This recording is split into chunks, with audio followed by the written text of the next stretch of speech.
திருச்சிற்றம்பலம். தென்னாருடைய சிவனை போற்றி, எந்நாட்டவருக்கும் இறைவா போற்றி. அனைவருக்கும் வணக்கம். நாம் இன்னைக்கு பார்க்கக்கூடிய பதிவு என்னன்னு பாத்தீங்கன்னா, 2025 வருடத்திற்கு உண்டான சனி வக்ர பயிற்சி பலன்களை பத்தி தான் நம்ம பார்க்க போறோம். அதற்கு முன்னாடி நம்முடைய சேனலை சப்ஸ்கிரைப் பண்ணிக்கோங்க. சனி வக்ரம் அப்படின்னா தன்னுடைய இயல்பு நிலையில் இருந்து மாறி நடக்கக்கூடியது சனி வக்ரம் அப்படின்னு எடுத்துக்கலாம். இதுல உங்க ஜாதகத்துல பாருங்க, சனி அப்படின்னு போட்டு வி அல்லது வா அல்லது ஆர் அப்படின்னு இருந்ததுன்னா இதெல்லாம் வக்ரம் அப்படிங்கறத நம்ம எடுத்துக்கலாம். பொதுவா சனி வக்ரமான ஜாதகர்கள் அப்படின்னு பாத்துட்டீங்கன்னாலே கடின உழைப்பாளி, சிறந்த வேலையாள், அடிமை மாடு மாதிரி வேலை செய்வாங்க அப்படிங்கறத நம்ம எடுத்துக்கலாம். அதுவும் எந்த எதிர்பார்ப்பும் இல்லாம மற்றவர்களுக்காக உழைத்து கொடுக்கக்கூடியவர் அப்படிங்கறத நம்ம எடுத்துக்கலாம். ஒரு முதலாளி சனி வக்ரமானவனை கூட வச்சுக்கிட்டாங்கன்னா மிகப்பெரிய வளர்ச்சி அந்த சனி வக்ரமானவர்களுக்கு உண்டு. ஆனா என்னதான் இவங்க உழைத்து உழைத்து உழைத்து உழைத்து கொட்டினாலும் கூட எந்த ஒரு பெயரும் எந்த ஒரு புகழும் இவங்களுக்கு கிடைக்காது. இவங்கதான் செஞ்சாங்க, இவங்கனாலதான் அப்படின்னு யாருமே சொல்ல மாட்டாங்க. ஒரு வேலையால மட்டுமாதான் வச்சுக்குவாங்களே தவிர மற்றபடி ஒரு புகழுக்காகவோ ஒரு பேச்சுக்கும் கூட இவர்னால் இது நடந்தது அப்படிங்கிறத கண்டிப்பாக சொல்வதற்குண்டான வாய்ப்பை இந்த சனி வக்ரமான ஜாதகர்கள் பெறவே முடியாது அப்படிங்கறத முற்றிலும் உண்மையான விஷயம். அப்ப எங்களுக்கு உண்டானது எப்ப கிடைக்கும் அப்படின்னு பாத்துட்டீங்கன்னா, வருஷம் சனி வக்ரம் ஆவார். அப்ப வருஷம் ஆகும்போது ஒரு கட்டத்துக்காக மாறலாம் பலன்கள். அதே போல எந்த நட்சத்திரத்துல இருக்கிறார் அப்படிங்கிறதுக்காக பலன்கள் மாறலாம். ஆனாலும் இந்த வருடம் 3 முதல் 5 மாதம் வரை சனி வக்ரம் ஆவார். இந்த வக்ரம் ஆகக்கூடிய இந்த காலகட்டங்களே உங்களுக்கு யோகமான காலகட்டங்கள். மத்த மாதத்துல பாத்துட்டீங்கன்னா பெருசா முயற்சி செய்யறது கைகூடி வராது. பெரிய எஃபர்ட் போட்டு செஞ்சாலும் அதுல ஜெயிக்கிறதுக்கான வாய்ப்புகள் இருக்காது. தொழில பெரிய லாபங்கள் இருக்காது. வேலையே செஞ்சாலும் ஒரு அலைச்சல், திரிச்சல், பயணங்கள், பயம் இது எல்லாத்தையும் கொடுத்துட்டாலும் கூட இந்த 5 மாதம், அதாவது 3ல இருந்து ஒரு 5 மாதம் வக்ரம் ஆகிறாரு பாருங்க இந்த சனி, அப்ப மட்டும்தான் நீங்க செய்யக்கூடிய விஷயங்கள் உங்களுக்கு பெயர் புகழை கொடுக்கும். உங்களுக்கு நீங்க என்ன வேலை செஞ்சீங்களோ அந்த வேலைக்கு உண்டான ஒரு மரியாதை, அந்த வேலைக்கு உண்டான உழைப்புக்கு உண்டான ஒரு பணங்காசு பாக்குறது, ஒரு செல்வத்தை கொடுக்கறது. நீங்க என்ன தொழில இருந்தீங்கனாலும் கூட உங்களுக்கு சனி வக்ரமாக இருந்தால் இந்த 5 மாத காலங்கள் வரைக்கும் தான் உங்களுக்கு இந்த வருடத்திற்குண்டான எல்லா சேவிங்ஸும் இந்த சனி வக்ரமாக இருக்கக்கூடிய காலகட்டங்களை கொடுத்துட்டு போயிடுவார். ஒருவேளை உங்க ஜாதகத்துல சனி வக்ரமாக இல்லை அப்படின்னா, ஏன்னா சனி தொழில்காரகன், ஆயுள்காரகன். அதே போல பாத்தீங்கன்னா சனி இல்லாம ஒருத்தருக்கு தொழில் கிடையவே கிடையாது. ஒரு ஜாதகத்துல சனி நல்லா இருந்தா மட்டும்தான் அவனால வேலை செய்ய முடியும், தொழில் நல்லா இருக்கும், ரெகுலரான ஒரு வேலை இருக்கும். அப்படி உங்க ஜாதகத்துல சனி வக்ரமாக இல்லைன்னா வருடம் முழுவதும் உங்களுக்கு வேலை இருக்கும். அப்போ வருடம் முழுவதும் உங்களுக்கு பெயர் புகழ் இருக்கும். ஆனா சனி வக்ரமாக இருக்கக்கூடிய காலகட்டங்கள்ல மட்டும் உங்களுடைய முயற்சிகள் கொஞ்சம் தடைப்பட்டு போகும். பெரிய எதிர்பார்ப்புகள் இருக்காது. பெரிய எதிர்பார்த்தீங்கன்னா அது பெரிய அளவுக்கு லாபங்கள் கிடைக்காதுன்னு இருக்குது. சனி வக்ரமாக இருந்தால் இந்த காலகட்டங்களை பயன்படுத்தி கொள்ளுங்கள் அப்படிங்கறத நம்ம எடுத்துக்கலாம். இப்போ ஒவ்வொரு ராசிக்கு முன்னான சனி பயிற்சி, அதாவது சனி வக்ர பயிற்சி 2025 ஒவ்வொரு ராசிக்கும் எந்த மாதிரி பலன்களை கொடுக்கும் அப்படிங்கறத நம்ம முழுமையாக பார்க்கலாம். இப்ப நாம ரிஷப ராசிக்கு உண்டான சனி பகவானுடைய வக்ர பயிற்சி பலன்களை பத்தி நம்ம பார்க்கலாம். ரிஷபராசியை பொறுத்த வரைக்கும் பாத்தீங்கன்னா சனி அப்படின்னு சொல்லக்கூடியவர் இது உங்களுடைய ராசிக்கு 11ஆம் இடத்துல இருக்கார். நல்ல இடத்துலதான் இருக்கார்.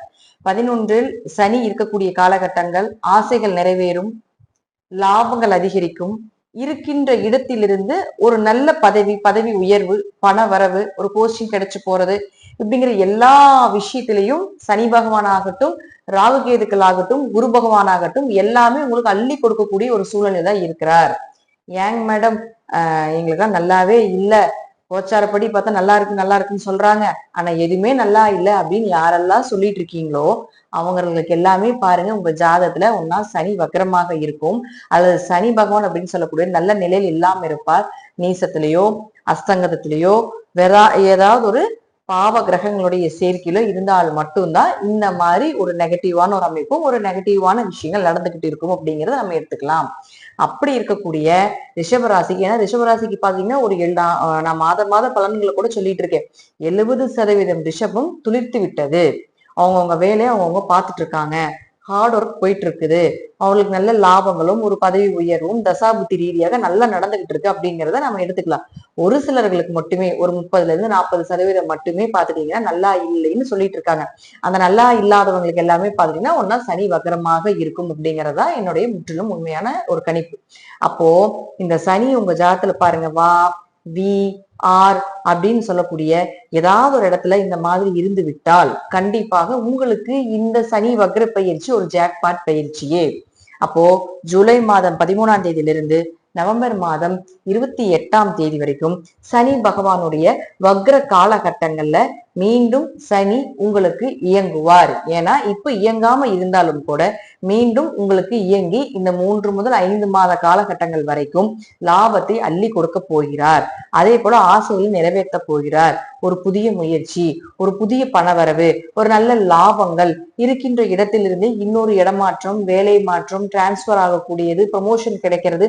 இது போல நீங்க என்னெல்லாம் நினைக்கிறீங்களோ, என்னெல்லாம் நல்ல விஷயங்கள் உங்க வாழ்க்கையில நடக்கணுமோ அதெல்லாம் இந்த சனி வக்ர காலகட்டங்கள் நடக்கும். இன்னொரு விஷயம் என்னன்னு பாத்துட்டீங்கன்னா, இந்த சனி அப்படின்னு சொல்லக்கூடியவர் உங்களுடைய ராசிக்கு 9 மற்றும் 10ஆம் அதிபதி. இந்த மகரத்துக்கும் கும்பத்துக்கும் சொந்தக்காரர். 9 மற்றும் 10ஆம் அதிபதியான சனி பகவான் 11ல் நிற்கின்றார். அப்போ 9 11ல் நின்று வக்ரமானார். இது வக்ர ஜாதகர்களுக்கு மட்டுமே இப்ப நான் சொல்றது. அடுத்தது பாத்துட்டீங்கன்னா வக்ரம் இல்லாததுக்கு நான் பின்னாடி சொல்றேன். இப்ப உங்க ஜாதகத்துல வக்ரமாக இருந்தால் ஜாதகத்துல 9ஆம் அதிபதி 11ல் இருக்கக்கூடிய காலகட்டங்கள்ல அப்பா பூர்வீக சொத்து கிடைக்கும். அவர்கள் மூலமாக லாபங்கள் கிடைக்கும். அவருடைய தொழில் எடுத்து நீங்க செய்யக்கூடிய ஒரு சூழ்நிலைகள் கிடைக்கலாம். அல்லது இப்போ நீங்க ஏதாவது அவருக்கு உண்டான ஒரு விஷயங்கள் அல்லது ஒரு நல்லது செய்யணும், அப்பா கிட்ட நல்ல பேர் வாங்கணும், ரொம்ப வருஷமா பிரச்சனைகளாக இருந்தாலும் கூட இப்ப போய் பேச்சுவார்த்தை நடத்துங்க. கண்டிப்பாக அப்பாவுக்கும் உங்களுக்கு இருக்கக்கூடிய ஒரு அந்த கெட்ட விஷயங்கள் எல்லாமே விலகி சுமூகமாக உங்களுடைய உறவுகள் மெயின்டைன் ஆகும் அப்படிங்கிறத நம்ம எடுத்துக்கலாம். அதே போல 9ஆம் இடங்கிறது உயர்கல்வின்னு சொல்றோம் இல்லையா? அப்போ உயர்கல்வி படிப்பதற்குண்டான வாய்ப்புகள், அதன் மூலமாக நல்ல வேலை வாய்ப்புகள் அதையும் ஏற்படுத்தி கொடுக்கும். அடுத்தது 10. அப்ப 10ஆம் அதிபதி 11ல் இருக்கும் பொழுது தொழில் இத்தனை நாள் நீங்க வச்சுட்டு இருந்தீங்க, அல்லது வேலைக்கு போறீங்க, தொழில் ஸ்தானம் கெட்டு போச்சு, அல்லது வேலைக்கு போயிட்டு தொழில் புதுசா தொடங்கலான்னு இருக்கீங்க, அந்த ஐடியாஸ் எல்லாமே இருந்தாலும் இந்த காலகட்டங்கள் அது உங்களுக்கு சாதகமாக நல்ல லாபத்தை கொடுக்கக்கூடிய அமைப்புல நிச்சயமாக ஏற்படுத்தி கொடுக்கும். ஏன்னா உங்களுக்கு சனி எத்தனாம் அதிபதியும் ஆகிறாரு? 10 குடையவரும் ஆகிறாரு. உங்களுடைய கர்மஸ்தானாதிபதி அவர்தான். அவங்க கர்மாவை கழிப்பதே அவர்தான். அப்போ பொதுவாகவே 10ஆம் இடம் கர்மஸ்தானம். அது எந்த கிரகமாக இருந்தாலும் கர்மாவை கழிப்பார் அப்படிங்கிற அமைப்பு உண்டு. அப்ப கர்மக்காரகனே கர்மஸ்தானாதிபதியாகி உங்களுக்கு 11ஆம் இடத்துல அமரும் பொழுது கர்மாவை கழிப்பதற்குண்டான வாய்ப்புகளை ஏற்படுத்தி கொடுப்பார். தீர்த்த யாத்திரை போறது, அப்பா அம்மாக்கு ஏதாவது முன்னோர்களுக்கு ஏதாவது திதி தர்ப்பணங்கள் கொடுப்பது. அது சனி இருக்கக்கூடிய வீடு பாத்துட்டீங்கன்னா உங்களுக்கு கடல் வீட்டுல போய் இருக்காரு. அப்ப கடல் வீட்டுல போய் இருக்கும்பொழுது சும்மாவாவது குழந்தைகளோட ஃபேமிலியோட சேர்ந்து பிக்னிக் மாதிரி போயிட்டு வர்றது, ஏதாவது ஒரு கோவில் வழிபாடுகளுக்கு சென்று வரக்கூடிய ஒரு அமைப்பு, ஆன்மீக ஸ்தலங்களுக்கு சென்று வர்றது, அதுல ஒரு மன திருப்திகள் ஏற்படுறது, இது போல எல்லா விஷயத்தையும் சனி ஏற்படுத்தி கொடுப்பார்.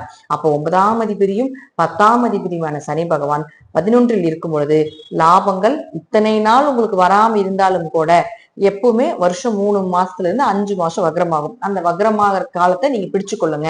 அதுதான் வருடம் முழுவதும் உங்களுக்கு ஒரு பண வரவு. அதை வச்சுட்டு நீங்க வருஷம் ஃபுல்லா நீங்க ஓட்டணும் அப்படிங்கிறது ஒரு அமைப்பு. இப்போ அடுத்தது பாருங்க, சனி உங்களுக்கு அவருடைய பார்வை 3ஆம் பார்வையா உங்க ராசியை பாக்குறாரு. அப்ப இத்தனை நாள் உங்களுடைய ராசியை பார்த்துட்டு இருந்த சனி, அதாவது சனி பார்க்கக்கூடிய இடம் பால்னு சொல்றோம். அப்போ சனி பார்க்கக்கூடிய இடம் பாலாக இருந்தாலும் கூட இப்ப வக்ரமாக பார்க்கும் பொழுது செயல்படாம இருந்த ஒரு அமைப்பு கூட இப்ப செயல்படுத்தி கொடுப்பார். நடக்காத விஷயத்த கூட நடத்தி கொடுப்பார். தொழில வளர்ச்சியை கொடுப்பார். உங்களுக்கு ஒரு அங்கீகாரத்தை ஏற்படுத்தி கொடுப்பார். இப்போ உங்களுக்கு கொடுக்கக்கூடிய அந்த பெயரும் புகழும் வாழ்க்கை முழுவதுமே உங்களுக்கு இருக்கக்கூடிய ஒரு அமைப்பை ஏற்படுத்தி கொடுப்பதற்குண்டான வாய்ப்பை இந்த சனி ஏற்படுத்தி கொடுப்பார். அடுத்தது 7ஆம் பார்வையாக உங்க ராசிக்கு 5ஆம் வீட்டை பாக்குறார். அப்போ 5ங்கிறது குழந்தை இல்லாம இருக்கு, அல்லது குழந்தைக்காக ஏதாவது ஒரு மருத்துவ செலவுகள் செய்ய போறீங்க, இதெல்லாம் இந்த காலகட்டங்கள் உங்களுக்கு நடக்கும். குழந்தை சார்ந்த விஷயங்கள் எல்லாமே உங்களுக்கு சக்சஸ் ஆகும். அல்லது குழந்தைகள் ரீதியாக ஒரு மன சந்தோஷங்கள் ஏற்படுறதுக்கு உண்டான வாய்ப்பு, இதெல்லாம் நிச்சயமாக சனி ஏற்படுத்தி கொடுப்பார். அடுத்தது உங்களுக்கு அது 5ஆம் வீடு அப்படிங்கிறது பாத்துட்டீங்கன்னா உங்களுக்கு அது என்ன வீடு அப்படின்னா குலதெய்வத்தை சொல்லக்கூடிய ஒரு அமைப்பு. அப்ப குலதெய்வ கோயிலுக்கு போயிட்டு வர்றது. அதே போல 5ஆம் இடங்கிறது பாத்துட்டீங்கன்னா குழந்தை, குலதெய்வம், உங்களுடைய குடும்ப ஒற்றுமை, உங்களுடைய அதிர்ஷ்டங்கள், இதெல்லாமே 5ஆம் இடம் தான். அப்ப ரிஷபராசிக்கு அதிர்ஷ்டம் சொல்லிட்டு இருக்கோம் இல்லையா? அப்ப யாருக்கெல்லாம் அதிர்ஷ்டம் இல்லாம இருக்குதோ அவங்களுக்கு எல்லாம் இந்த காலகட்டங்கள்ல அதிர்ஷ்டங்கள் பெருகக்கூடிய ஒரு அமைப்பை நிச்சயமாக சனி ஏற்படுத்தி கொடுப்பார். அடுத்தது பாருங்க, அவருடைய 10ஆம் பார்வையாக உங்களுடைய ராசிக்கு 8ஆம் வீட்டை பாக்குறாரு. அப்ப 8ங்கிறது மறைமுகமாக இருக்கக்கூடிய விஷயம் 8, புதையல் 8, திடீர் பண வரவு 8, திடீர் பண இழப்புகளும் 8, அவமானங்களும் 8, அதே போல திடீர்னு உச்சத்துக்கு கொண்டு போய் விடக்கூடிய இடமும் ஒரு 8. அப்ப இந்த இடத்த சனி இத்தனை நாள் பார்த்துட்டு இருக்கும்பொழுது எத்தனை எஃபோர்ட் போடுறேங்க, எங்க போனாலும் வந்து எங்களுக்கு அவமானமா இருக்குது, ஒரு தலைகுனிவா இருக்குது, ஒரு நிம்மதியே இல்லை அப்படிங்கிறதா இருந்தாலும் கூட இப்ப இந்த காலகட்டங்கள் சனி பார்க்கும் பொழுது அந்த அவமானத்தை எல்லாம் தொடச்சு உங்களுக்கு உண்டான பெயர் புகழை கொடுப்பார். திடீர் பண வரவு, திடீர் அதிர்ஷ்டங்கள், திடீர்னு உச்சத்துக்கு போறது, ஒரே நாள்ல நைட்ல பாத்தீங்கன்னா திடீர்னு இன்ஸ்டாகிராம்ல ஃபேமஸ் ஆகுறது, ஃபேஸ்புக்ல, யூடியூப்ல இது போல எல்லாம் டக்குன்னு ட்ரெண்டிங் ஆகும் இல்லையா, அது எல்லாத்தையுமே இந்த சனி ஏற்படுத்தி கொடுப்பார் அப்படிங்கிற அமைப்பும் உண்டு. ஏன்னா அந்த 8ஆம் இடங்கிறது அவமானத்தையும் சொல்லும், திடீர் உச்சத்திலையும் கொண்டு போய் விடுறதும், கோபுர அளவுக்கு உச்சத்துல கொண்டு போய் விடுவதும் அவரே, கோபுரத்துல இருந்து கீழே தள்ளி விடுவதும் அவரே. அப்ப அது எல்லாமே நடப்பதற்குண்டான வாய்ப்பு இந்த சனி வக்ர பயிற்சி மூலமாக உங்களுக்கு நடக்கும். இது வந்து சனி வக்ரமானவங்களுக்கு உங்க ஜாதகத்துல. சனி வக்ரமாகாத ஜாதகர் இருப்பீங்க இல்லைங்களா, அந்த சனி வக்ரமாகாத ஜாதகர்களுக்கு பாத்துட்டீங்கன்னா கொஞ்சம் கவனமா இருங்க. ஒரு நல்ல மூவிங்ல போயிட்டு இருந்தாலும் கூட கொஞ்சம் அந்த மூவிங்ல கொஞ்சம் குறைஞ்சு வர்றதுக்கு வாய்ப்புகள் உண்டு. ஏன்னா உங்க ராசியா அவர் பார்க்கிறார். அப்போ ஏதாவது ஒரு சின்ன சின்ன அவமானங்களோ, சின்ன சின்ன கெட்ட பெயரோ, ஒரு ஏதாவது ஒரு சம்பந்தப்பட்ட தேவையில்லாத ஒரு பெண்கள் சம்பந்தப்பட்ட விஷயமோ அல்லது ஆண்கள் சம்பந்தப்பட்ட விஷயமோ கொஞ்சம் மனக்கசப்புகளை கொடுக்கக்கூடிய ஒரு சூழ்நிலையை ஏற்படுத்தி கொடுக்கும். அப்போ அடுத்தது பாருங்க, அவர் 5ஆம் இடத்தையும் தொடர்பு கொள்கிறார். அப்ப 5ஆம் இடத்தை தொடர்பு கொள்றதுனால குழந்தைகள்னால சின்ன அவமானங்களோ அல்லது குழந்தைகளுக்கு ஏதாவது ஒரு மருத்துவ செலவு செய்யக்கூடிய ஒரு சூழ்நிலைகளோ அல்லது வந்து சின்ன சின்ன விஷயத்துல வந்து ஏதாவது ஒரு தடை தாமதத்தை ஏற்படுத்தி கொடுப்பதற்குண்டான வாய்ப்புகளோ, அல்லது பாத்தீங்கன்னா 5ஆம் இடம் குடும்ப ஒற்றுமை அப்படின்னு சொல்றோம். அப்ப அந்த குடும்ப ஒற்றுமையில சின்னதா கொஞ்சம் கை வைக்கிறது, இது போல ஒரு சின்ன சின்ன ஒரு மனஸ்தாபங்கள் தடங்கல்களை கொடுத்தே தீர்வார் அப்படிங்கிற அமைப்பு உண்டு. இந்த காலகட்டங்களில் புதுசா குழந்தைக்காக போய் நீங்க ட்ரை பண்ண வேண்டாம். அதாவது ஒரு மருத்துவ செலவு பண்ண போறீங்க, குழந்தைக்காக இது பண்ண போறீங்கன்னா புதுசா செய்ய வேண்டாம். செய்யறத நீங்க செஞ்சுக்கிட்டே இருக்கலாம், புதுசா எதுவுமே இந்த வக்ர பீரியட்ல பண்ண வேண்டாம். அப்ப அவரை 8ஆம் அதிபதியா தொடர்பு கொள்ளும் பொழுது கொஞ்சம் பண விஷயத்த கவனமா இருக்கணும். பணம் கொடுக்கல் வாங்கல கவனமா இருங்க. பணம் ஏமாற்றுதல் நடக்கும், அதனால அதுலயும் கொஞ்சம் கவனமாக இருந்து செயல்படுத்திக்கோங்க. குரு பார்வை இருக்கு, இருப்பினும் சனி வக்ர பார்வை வரும்பொழுது கொஞ்சம் இந்த குருவும் அவருடைய பார்வையை கண்ட்ரோல் பண்ணிக்குவார், கொடுத்து கெடுக்கும் அப்படிங்கிறத நம்ம எடுத்துக்கலாம். சோ அதனால சனி வக்ரமாக உங்க ஜாதகம் இருக்கா இல்லையா ஃபர்ஸ்ட் அப்படின்னு பாருங்க. வக்ரமாக இருந்தால் உங்க ஜாதக தசாபுத்தியும் நல்லா இருந்தா டாப் லெவல்ல போறதுக்குண்டான வாய்ப்புகள் உண்டு. பெரிய லெவல்ல வர்றதுக்குண்டான பெரிய அமைப்பு, அதாவது பெரிய லெவல்னா நம்ம நீங்க பெருசாலாம் நினைச்சுக்க கூடாது. உங்க ஜாதகத்துல இந்த பிறவிகளுக்கு இந்த இதை அனுபவிக்கணும், இந்த பாவக்கர்ம மூட்டைக்கு தகுந்தது போல இந்த அளவுக்கு பண வரவு வரும், இந்த புண்ணிய மூட்டைக்கு தகுந்தது போல இந்த அளவுக்கு சந்தோஷத்தை கொடுக்கணும் அப்படிங்கறதெல்லாம் ஒரு கணிப்பு இருக்கும். அந்த கணிப்புகள் மூலமாக எந்த தடையும் தாமதங்களும் இல்லாம உங்களுக்கு வரவேண்டிய விஷயங்கள் உங்க கை வந்து சேரும் அப்படிங்கறது அமைப்பு. சனி வக்ரம் இல்லாத ஜாதகக்காரர்கள் கொஞ்சம் கவனமாக தொழில் ரீதியாக, குடும்ப ரீதியாக, அதே போல பாத்துட்டீங்கன்னா உங்களுடைய உறவுகள் ரீதியாக கொஞ்சம் கவனமாக இருந்து செயல்படுத்திக்கோங்க அப்படிங்கிறதுதான் இந்த சனி வக்ர பயிற்சி 2025 உண்டான பலனாகும். நன்றி. மீண்டும் ஒரு நல்ல பதிவுல சந்திக்கலாம். நான் சொல்லக்கூடிய இந்த கருத்துக்கள் உங்கள் ஜாதக ரீதியாக, தசாபுத்தி ரீதியாக சிறிது மாறுபடலாம். திருச்சிற்றம்பலம், தில்லையம்பலம், ஸ்ரீ நரசிம்மர் திருடிகளே சரணம். ஸ்ரீ குபேரன் டிவியை பார்த்தமைக்கு நன்றிகள். மேலும் இது போன்ற தகவல்களை தெரிந்து கொள்ள ஸ்ரீ குபேரன் டிவியை சப்ஸ்கிரைப் செய்யுங்கள். மறக்காமல் பெல் ஐக்கானை கிளிக் செய்யுங்கள்.